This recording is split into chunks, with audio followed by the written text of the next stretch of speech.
Talking to oneself is a habit everyone indulges in.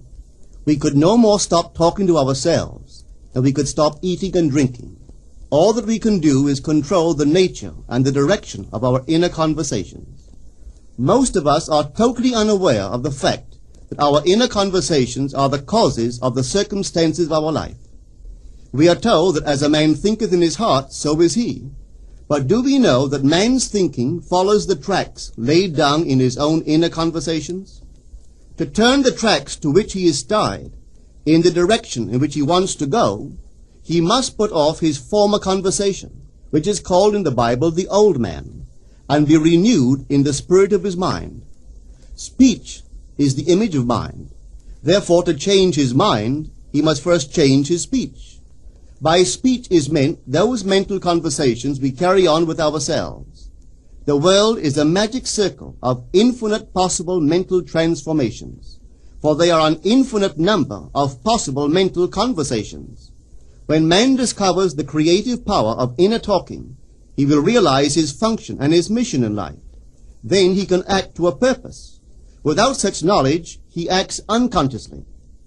Everything is a manifestation of the mental conversations which go on in us without our being aware of them.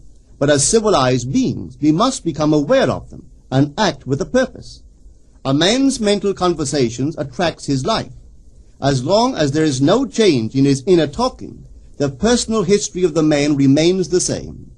To attempt to change the world before we change our inner talking is the struggle against the very nature of things. Man can go round and round in the same circle of disappointments and misfortunes, not seeing them as caused by his own negative inner talking, but as caused by others. This may seem far-fetched, but it is a matter which lends itself to research and experiment. The formula the chemist illustrates is not more certainly provable than the formula of this science by which words are clothed in objective reality. One day a girl told me of her difficulties in working with her employer. She was convinced that he unjustly criticized and rejected her very best efforts. Upon hearing her story, I explained that if she thought him unfair, it was a sure sign that she herself was in need of a new conversation piece. There was no doubt but that she was mentally arguing with her employer, for others only echo that which we whisper to them in secret. She confessed that she argued with him mentally all day long. When she realized what she had been doing, she agreed to change her inner conversations with her employer. She imagined that he had congratulated her on her fine work, and that she, in turn, had thanked him for his praise and kindness. To her great delight, she soon discovered that her own attitude was the cause of all that befell her. The behavior of her employer reversed itself. It echoed, as it had always done, her mental conversations with him.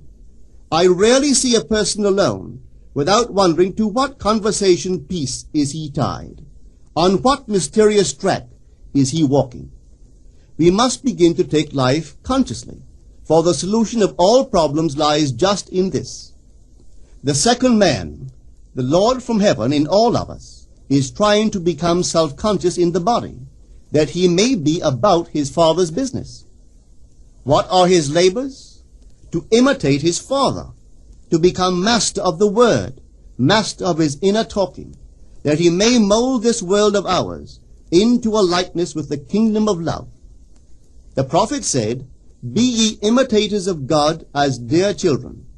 How would I imitate God? Well, we are told that God calls things that are not seen as though they were seen, and the unseen become seen. This is the way the girl called forth praise and kindness from her employer. She carried on an imaginary conversation with her employer from the premise that he had praised her work, and he did. Our inner conversations represent in various ways the world we live in. Our individual worlds are self-revelations of our own inner speech. We are told that every idle word that men shall speak, they shall give account thereof. For by their words they shall be justified, and by their words they shall be condemned. We abandon ourselves to negative inner talking, yet expect to retain command of life. Our present mental conversations do not recede into the past as man believes, They advance into the future to confront us as wasted or invested words. My word, said the prophet, shall not return unto me void, but it shall accomplish that which I please, and it shall prosper in all the things whereto I sent it. How would I send my word to help a friend? I would imagine that I am hearing his voice, that he is physically present, that my hand is on him. I would then congratulate him on his good fortune, tell him that I have never seen him look better. I would listen as though I heard him. I would imagine that he is telling me he has never felt better, he has never been happier. And I would know that in this loving, knowing communion with another, a communion populous with loving thoughts and feelings, that my word was sent, and it shall not return unto me void, but it shall prosper in the thing whereto I sent it. The great secret of success is a controlled inner conversation from premises of fulfilled desire. The only price you pay for success is the giving up of your former conversation, which belongs to the old man, the unsuccessful man. The time is ripe for many of us to take conscious charge in creating heaven on earth. To consciously and voluntarily use our imagination to inwardly hear and say only that which is in harmony with our ideal is actively bringing heaven to earth. Every time we exercise our imagination lovingly on behalf of another, we are literally mediating God to that one. Always use your imagination masterfully, as a participant, not an onlooker. In using your imagination to transform energy from the mental, emotional level to the physical level, extend your senses. Look and imagine that you are seeing what you want to see, that you are hearing what you want to hear, and touching what you want to touch. Become intensely aware of doing so. Give your imaginary state all the tones and feeling of reality. Keep on doing so until you arouse within yourself the mood of accomplishment and the feeling of relief. This is the active, voluntary use of the imagination, as distinguished from the passive, involuntary acceptance of appearances. It is by this active, voluntary use of the imagination that the second man, the Lord from heaven, is awakened in man.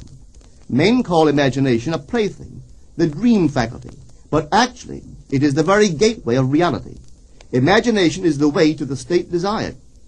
It is the truth of the state desired, and the life of that state desired.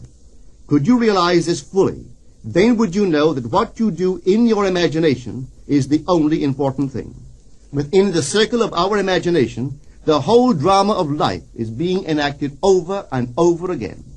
Through the bold and active use of the imagination, we can stretch out our hand and touch a friend 10,000 miles away and bring health and wealth to the parched lips of his being. It is the way to everything in the world. How else could we function beyond our fleshly limitations? But imagination demands of us a fuller living of our dreams in the present. Through the portals of the present, the whole of time must pass. Imagine elsewhere as here, and then as now. Try it and see. You can always tell if you've succeeded in making the future dream a present fact by observing your inner talking. If you are inwardly saying what you would audibly say, were you physically present and physically moving about in that place, then you have succeeded.